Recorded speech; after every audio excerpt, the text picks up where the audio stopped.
मुझे ये बताते हुए बहुत हर्ष हो रहा है कि अब हम रेजोनेंस कोटा को लेकर आ रहे हैं आपके शहर सिरसा में। अब आपके बच्चे को अपने सपने को साकार करने के लिए आपसे दूर नहीं जाना होगा। आपको बस जाना होगा खैरका स्थित आरपी सीनियर सेकेंडरी स्कूल के प्रांगण में, जहां पर रेजोनेंस कोटा की फैकल्टी आपके बच्चे को ट्रेन करेगी भविष्य के डॉक्टर और इंजीनियर बनने में। सभी प्रमुख परीक्षाएं जैसे JEE Main, JEE Advanced, NEET UG, AIIMS, international olympiad, NTSC, KVPY, CA, CS, CMA, CLAT, Resonance ने गुणवत्ता और मात्रा दोनों में अच्छे परिणाम देकर खुद के लिए एक नाम बनाया है। अधिक जानकारी के लिए आप डबवाली रोड स्थित RP senior secondary school visit कर सकते हैं या कॉल कर सकते हैं नीचे दिए गए नंबर पर। अब होंगे सपने साकार। धन्यवाद।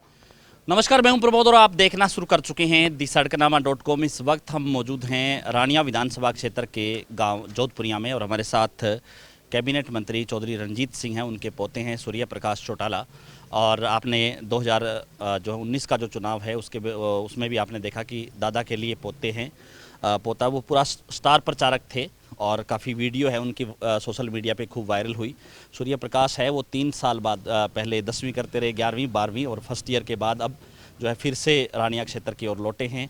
क्योंकि 2024 में चुनाव भी है, गांव-गांव में जो है युवाओं की टीम है वो एकत्रित कर रहे हैं युवाओं को, जिम और खेल किट है वो बांट रहे हैं। क्योंकि उस वक्त भी सूर्य प्रकाश ये मामला था कि काफ़ी संख्या में जो युवा है वो नशे की चपेट में थे। आपने भी कहा था कि जो है मंत्री बनने के बाद, मैं 1 हफ्ते की बात नहीं कहता, 15 दिन में जो है यहाँ पे काफ़ी कुछ सुधार देखने को मिलेगा। लेकिन 3.5 साल का समय हो गया, आज भी स्थिति है, आपको क्या लग रहा है कि कंट्रोल में है या वैसे ही है? पहले तो जी मैं सड़कनामा टीम की बहुत बहुत धन्यवाद करता हूँ कि आप इतनी दूर आए और आपने सभी कवर किया, और जितने भी दर्शक देख रहे हैं उनको बहुत धन्यवाद। और देखिए जी, आज मैं गांव जोधपुरिया में आया हूँ। यहाँ पे बहुत भारी संख्या में आज लगभग 1500 से ऊपर की भीड़ थी, जिसमें अधिकतम युवा शक्ति थी। और देखिए जी, जहाँ तक नशे चिट्टे का मामला है, ये 2019 में काफ़ी ज़्यादा था नशा चिट्टा युवाओं के बीच में, अलग अलग गांवों में था। लोग कहते थे कि जो कि हरियाणा है वो पंजाब से भी ज़्यादा ऊपर जा चुके हैं नशे के मामले में, युवा नशे की चपेट में। और मैंने काफ़ी वायदे भी किए थे। और देखिए जी, मैं मानता हूँ कि उसके बाद चुनाव के जो 4-6 महीने थे उसमें हमने काफ़ी प्रयास किए नशे को रोकने के। पर उसके बाद जो कि जी एकदम से कोरोना आ गया, लोगों की और हमारी इंटरेक्शन जो कि है वो एकदम बंद हो चुकी थी, क्योंकि लोग अपने घर में थे, लॉकडाउन्स लगे हुए थे, वीकेंड लॉकडाउन थे। उसके बाद में जो कि है किसान आंदोलन हुआ, किसान भाइयों ने अपने अपने धरने दिए, अपनी लड़ाई लड़ी, संघर्ष किया और उसके बाद में जीत भी पाई उसमें। हम भी किसान हैं, हमें भी अच्छा लगता है कि किसान भाई आगे बढ़े। और क्योंकि देश में अधिकतम किसान है, हरियाणा में अधिकतम है, ये जो जितना भी एरिया है पंजाब हरियाणा राजस्थान का, यहाँ सारे जो कि हैं किसान हैं। और मेन मुद्दा आज के दिन नशे का है जी, तो मैं मानता हूँ कि युवा को खुद को नशे के लिए लड़ाई लड़नी चाहिए। और मैं भी एक युवा हूँ, मैं 19 साल का हूँ और मैं भी जिम जाता हूँ, नशे से दूर हूँ। क्योंकि देखिए जी, नशा पूरे परिवार को उजाड़ देता है। देखिए जी, हमेशा ये भी स्कूल में भी हमें यही सिखाया जाता है, शिक्षा यही दी जाती है कि हमें कभी किसी के ऊपर डिपेंडेंट नहीं रहना चाहिए। हमें खुद अपनी लड़ाई लड़नी चाहिए, संघर्ष करना चाहिए और उसमें जीत प्राप्त करनी चाहिए। तो नशे में भी हम प्रशासन के ऊपर कब तक डिपेंडेंट रहेंगे? कब तक हम इंतज़ार करेंगे कि भाई कोई आएगा, नशा छुटवाएगा, नशे वालों को लेके जाएगा? माँ बाप अपने बच्चे को शिक्षा देते हैं कि उसका भविष्य उज्जवल हो, वो नशे की तरफ ना जाए, और आज के दिन नशे की तरफ जा रहे हैं। तो मैं उन्हें एक ही मैसेज दूंगा कि आप नशे से खुद ही दूर हो सकते हैं, किसी के ऊपर डिपेंडेंट मत रहिए, खुद नशे से दूर होइए, जिम जाइए, रनिंग करिए, फिटनेस में फोकस करिए। इसलिए मैं आज भी गांव में आया, कल भी मेरे काफ़ी दौरे थे और कल भी मैं काफ़ी गांव में दौरे करूँगा, जैसे मैनाखेड़ा हो गया, कुसर हो गया, और भी काफ़ी गांव है। और मैं एक ही मैसेज दे रहा हूँ, और मैं कल भी जब गया, कल भी जाऊँगा आज भी, तो उसमें मैंने जिम की घोषणाएं की है, क्रिकेट की किट बांटने की घोषणाएं की है, वॉलीबॉल की किट देने की है, और स्टेडियम में 4 दीवारी की 1-2 जगह थी वो भी।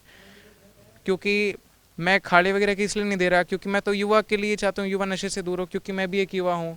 तो युवा नशे से तभी दूर होगा जब उसकी फ़िज़िकल एक्टिविटी बढ़ेगी। फ़िज़िकल एक्टिविटी तभी बढ़ेगी जब सरकार थोड़ा उनका सपोर्ट करे। मैं आया हूँ इनके बीच में, इनको जिम देने का इसी साल काम करूँगा, सभी गांव में इसी साल जिम बनवाने का काम करूँगा, और वॉलीबॉल क्रिकेट की किट मिले ताकि युवा फिज़िकल एक्टिविटीज़ में ज़्यादा रहे, नशे से दूर रहे। और इसी के साथ मेरा यही प्रयास रहेगा कि अगले साल तक 90% जो कि युवा नशे की ओर गए हैं वो नशे से दूर हो सकें, नशा करें ही ना, 90% युवा नशा छोड़ दें। मेरी यही उम्मीद रहेगी और मैं यही कोशिश करूँगा कि लोगों को जिम दिए जाएं और वो नशे से दूर हों इससे। 2024 की इसको तैयारी भी मान लिया जाए, क्योंकि पिछली बार भी आपने 2018 में भी प्रयास है शुरू कर दिए थे, क्योंकि चुनाव भी था। देखिए जी, मैं अभी 2024 की इलेक्शन के प्रचार के लिए तो आया नहीं हूँ। अभी 2024 काफ़ी दूर है।